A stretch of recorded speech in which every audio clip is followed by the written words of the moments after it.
سلام دوستا، انشالله خوب و جور صحتمند باشین. دوستا امروز در خدمت شما هستم. میخواستم مربای اویج با لبو آماده کنم. اینجا مواد لازم برای شما میگیم. 4 تا اویج ما دوستا پوست گرفتم، رنده کردم از رنده ریز. 2.5 لیوان شکر داریم، آب داریم دوستا، 2 قاشق غذاخوری آب لیمو داریم، اندازه 2 قاشق غذاخوری هم گلاب داریم. اینجا یک چند تا دانه بید داریم، 3 تا هیل داریم، زعفران دم شده داریم، 2 تا هم لبوی رنده شده داریم. در ادامه قدمو باشین.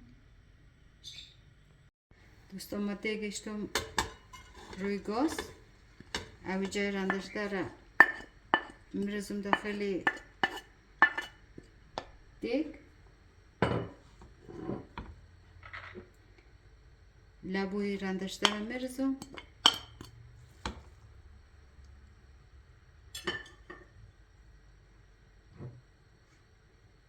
آبشم اضافه کنم. آب اونقدر اضافه کنم که روی لبو رو بگیره. ما یک ذره دیگه باید آب بیارم. ما باز آب اضافه کنم دوستا، دیگه می آب بشه.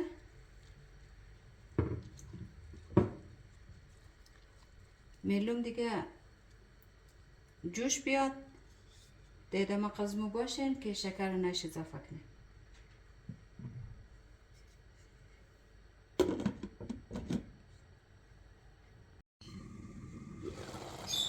دوستان اینجا مربای اویج و لبوی از ما حدود نیم ساعت بری جوش خورده. میبینید که چقدر خوب خوش رنگ شده. دیگه ما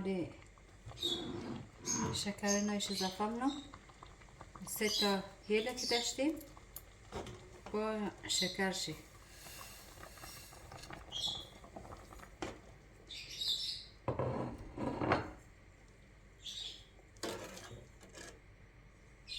چند تا هم دانه به داخل از این ما میندازم.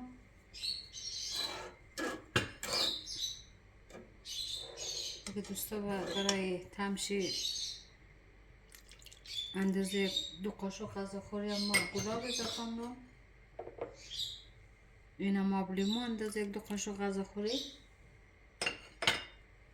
دیگه رنگ رو خیلی رنگ خوب خودش کشیده. ما برای تمشی زعفران دم شده اضافه کنم.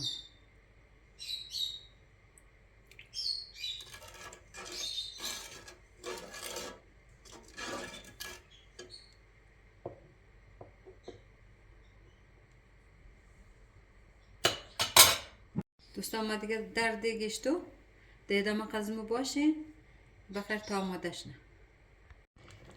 مربای اویج و لبوی اسمو دوستا آماده شده.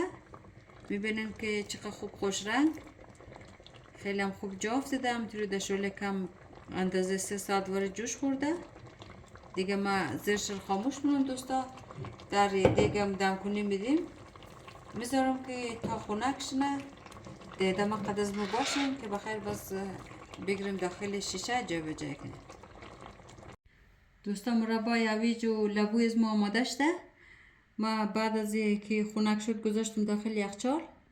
دیگه میبینین که چقدر خوب رنگ کشیده، خیلی هم خوب غلیظ شده. خیلی مربای خوبیه، دلواز، خیلی هم مربای خوشمزه. شما هم دمی روش جور کن، نوش جان کن دوستان. پیج از ما هم دنبال کن، سابسکرایب کن، لایک کن دوستان، ویدیو رو اشتراک بذارین، خواهر حمایت کن. تا روز دیگه آشپزی دیگه، خدایار نگهدارمش.